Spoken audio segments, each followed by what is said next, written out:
ายดีท่านผู้ชมที่เคารพตอนท่านผู้ชมเข้าสู่รายการหอมหุ้มหอมทิพย์ในมื้อนี้รายการของเรายังอยู่หอมสนทนากับทางของประธานสภาการค้ากระทรวงอุตสาหกรรมและการค้าคือท่านดาวรพจันทวงศ์ยังหอมสนทนาในรายการอยู่ซึ่งในมื้อที่ผ่านมาเราก็ได้สนทนาเกี่ยวกับเพราะว่าบทบาทของทางศูนย์บริการ SME ว่ามีบทบาทขึ้นใดเนาะในนั่นเองเมื่อว่าถึงภาคของธุรกิจขนาดน้อยขนาดกลางในบ้านเฮานี่เห็นว่ามีจำนวนที่หลายแน่นอนในจุดนี้นี่อยากให้ท่านได้ให้รู้ถึงว่าโอกาสของผู้ประกอบการธุรกิจขนาดน้อยในบ้านเฮามีโอกาสขึ้นใดและสิ่งที่ท้าทายสำหรับภาคธุรกิจตัวนี้เป็นอันใดท่านเจ้าอยากเว้าเรื่องท้าทายนี่อยู่ประเทศอ้อมข้างเฮานี่เจ้ามีความสำนิสำนาญหลายในการเฮ็ดธุรกิจดังนั้นเฮาเป็นคู่แข่งกับเจ้านี้บ่มันจะบ่ง่ายปานใดยกตัวอย่างคือเฮาเบิ่งอันน้อยๆไปนี่เลี้ยงเป็ดนี่ธุรกิจเวียดนามเขาจะมาเลี้ยงเป็ดบ้านเฮานี่นำพาเป็ดผ่านทุ่งไร่ทุ่งนาไปหลายพันตัวแล้วกินหอยกินปลาไปแล้วเขาจะไปเกลือมันก็ลดพรต้นทุนสูงพวกชาวจีนก็จะมาเลี้ยงปลาใหญ่บักไวๆอันนี้ก็จะเฮ็ดจังได๋สมมุติว่าซั่นแล้วก็มีหลายธุรกิจที่ว่าลาวเฮาแข่งกับเจ้าบ่ได้อันนี้คันแข่งบ่ได้นี่เฮาก็ต้องเอาแล้วเฮ็ดจังได๋บัดนี้เขาก็ต้องเฮ็ดอันใหม่ที่เขาจะบ่เฮ็ดธุรกิจลาวก็ต้องสลาดว่าเฮ็ดอันใหม่ที่เขาจะบ่เฮ็ดผู้ใดเริ่มต้นก่อนผู้นั้นได้เปรียบแม่นสิ่งที่เขาเจ้าบ่เฮ็ดนี่เฮาก็เบิ่งคือเลี้ยงงัวนี่แหละบ้านนาที่ดิสิปาดินไว้คือว่าเมื่อกี้นี่แล้วเฮามาเลี้ยงงัวเฮามาเฮ็ดอันน่ะตัวที่ฮู้ได้ก็เฮ็ดไม้ติ้วส่งขายไม้ติ้วเฮ็ดอาหารข้าวไปญี่ปุ่นคือว่าเมื่อกี้นี่แหละแล้วก็เลี้ยงไก่ลาดที่ว่าต่างประเทศมากินเบียร์ลาวกินปิ้งไก่ลาดกินตำบักหุ่งกินหยังนั่นเพราะว่าอยู่ประเทศที่ใกล้เคียงเฮานี่ภาครัฐเขาเจ้ามีหลายอันนะเอิ้นว่าเงื่อนไขในการช่วยเหลือธุรกิจของเขาเจ้าสมเทียบใส่ประเทศอ้อมข้างแถวนี้เขาเจ้ามีฮอดอันน่ะเอิ้นว่าดอกเบี้ยต่ำๆเดือนนึง 2-3% บ่มีหยังค้ำประกันเอิ้นว่าเวลาธุรกิจมีความยุ่งยากเขาเจ้ามาลงทุนนำลงทุนได้แล้วเฮาส่งทุนคืนเขาเจ้าเวลาฮอดยามเก็บเกี่ยวเขาเจ้าก็มีช่วยเรื่องเงินกู้ทุนหมุนเวียนสมมุติว่าระยะสั้นๆเก็บเกี่ยวยามมะกาเฟบ่ยามเก็บสาลีเขาเจ้าก็มีกองทุนให้หรือบ่เขาเจ้าก็เอิ้นว่าส่งพนักงานไปช่วยฝึกอบรมแต่ละด้านประเทศใหญ่คือประเทศจีนนี่เขาเจ้านี่แห้งมีหลายแบบช่วยค่าเรื่องขนส่งโลจิสติก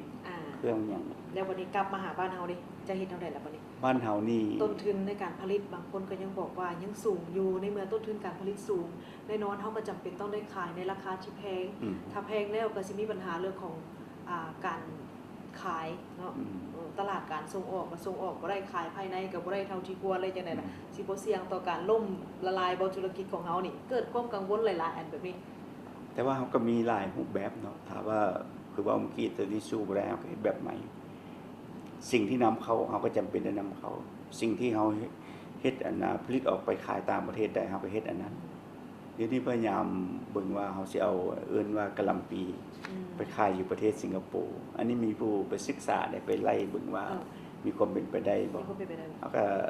มีความเป็นไปได้แต่เฮามีรถขนส่งประจำที่เฮากำลังคิดไล่อยู่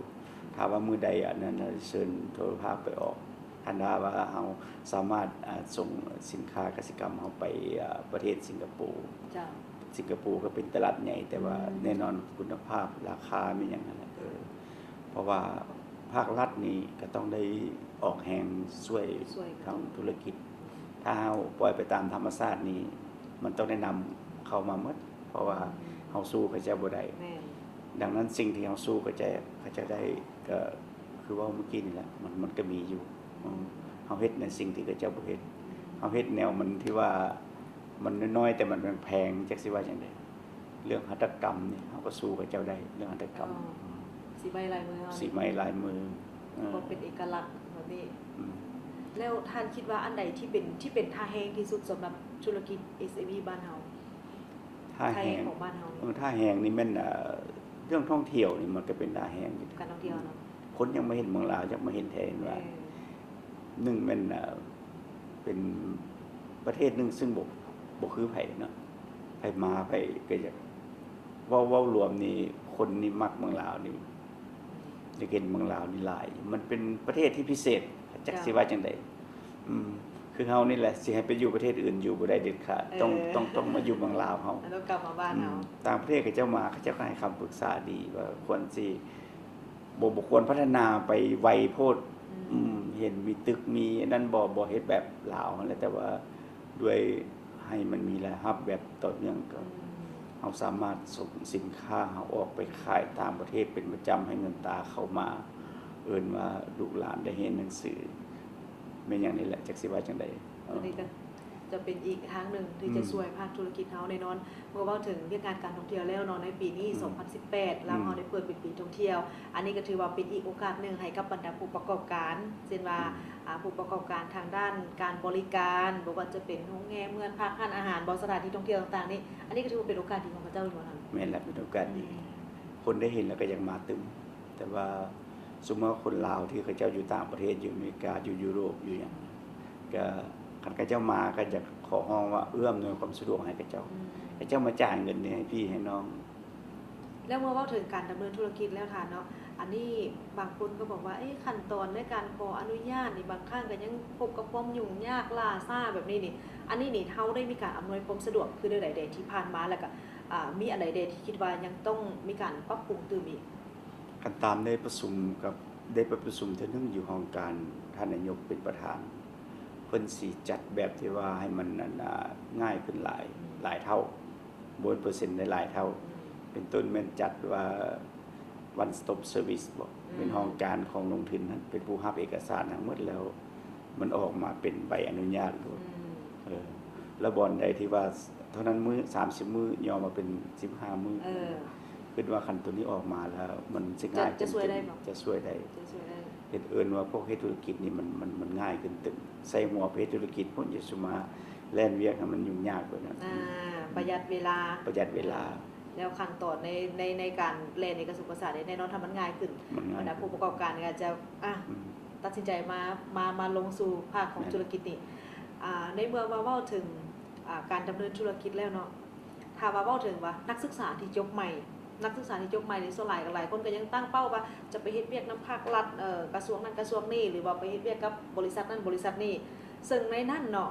ยังเห็นว่าปริมาณของนักศึกษาที่จบในแต่ละปีนี้มีจำนวนหลายและผู้ที่ว่างงานนี่ก็หลายในจุดนี้นี่เฮาอยากจะส่งเสริมพระเจ้าขึ้นในใดแดนอกจากว่า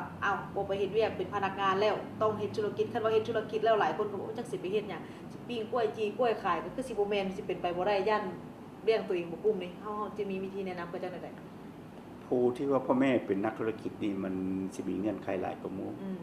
ก็มาสืบต่อธุรกิจที่พ่อแม่ตัวเองมีแล้วก็มีหัวคิดประดิษฐ์สร้างตั้งบริษัทใหม่